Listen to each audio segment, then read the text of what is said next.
testimony of the apostles, the Church of Jesus Christ of Latter-day Saints. As we commemorate the birth of Jesus Christ 2 millennia ago, we offer our testimony of the reality of his matchless life and the infinite virtue of his great atoning sacrifice.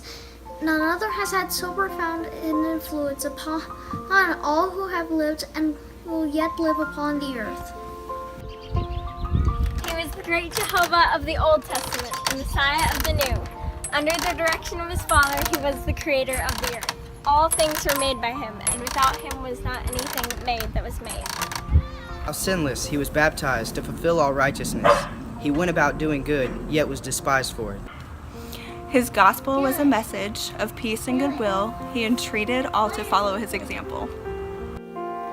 He walked the roads of Palestine, healing the sick, causing the blind to see, and raising the dead. He taught the truths of eternity, the reality of all premortal existence, the purpose of our life on earth, and the potential for the sons and daughters of God in the life to come. He instituted the sacrament as a reminder of his great atoning sacrifice. He was arrested and condemned on spurious charges, convicted to satisfy a mob, and sentenced to die on Calvary's cross. He gave his life to atone for the sins of all mankind. His was a great vicarious gift in behalf of all who would ever live upon the earth. We solemnly testify that his life, which is central to all human history, neither began in Bethlehem nor concluded on Calvary. He was the firstborn of the Father, the only begotten Son in the flesh, the Redeemer of the world. He rose from the grave to become the firstfruits of them that slept. Risen Lord, he risen most, he have years and life. He also ministered among his other sheep in ancient America. In the modern world, he and his father appeared to the boy Joseph Smith, ushering in the long-promised dispensation of the fullness of times.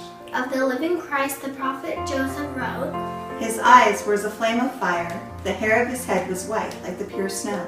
His countenance shone above the brightness of the sun, and his voice was as the sound of the rushing waters, even the voice of Jehovah saying, I am the first and the last.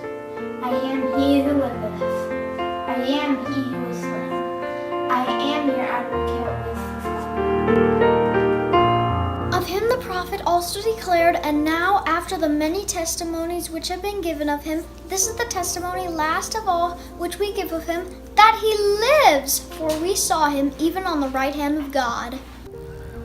We heard the voice bearing record that he is the only begotten of the Father, that by him and through him and of him the worlds are and were created, and the inhabitants thereof are begotten sons and daughters unto God.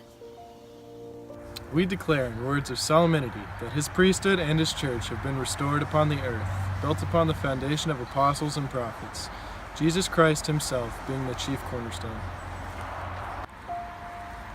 We testify that he will someday return to earth, and the glory of the Lord shall be revealed, and all flesh shall see it together. He will rule as King of kings and reign as Lord of lords, and every knee shall bend and every tongue shall speak in worship before him. Each of us will stand to be judged of him, according to our works and the desires of our hearts.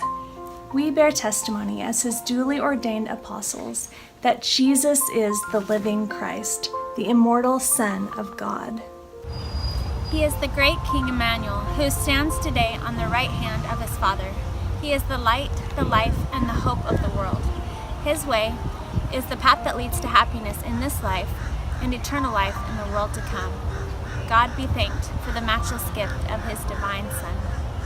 We love you, Grandma. We love you, Mom. 3. Love you.